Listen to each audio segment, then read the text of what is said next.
আজকে আমার first blog আমি ঠাকুরের কাছ থেকে শুরু করলাম।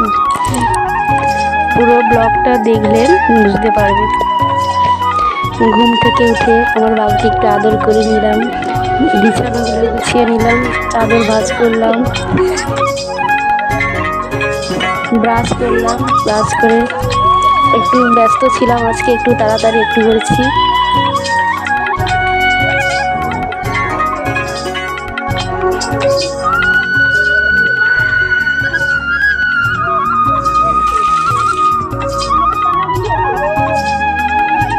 বাড়ির সব কাজগুলো করে তারপর মন্দিরকে যাওয়ার জন্য তৈরি হবো, স্নান করব।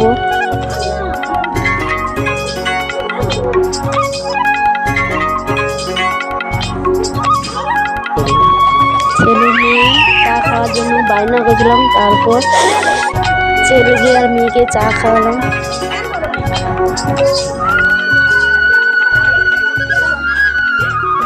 স্নান করে এলাম, তারপর ঠাকুরকে একটু প্রণাম করবো, ফুল দেবো ঠাকুরকে।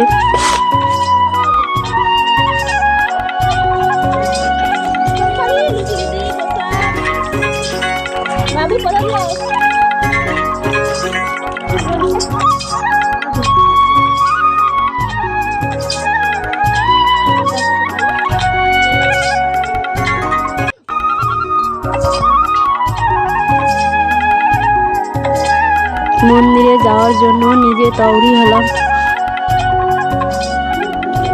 মন্দিরে চলে এসেছি, ব্যস্ত ছিলাম আর ভিডিও করতে পারিনি এরপর।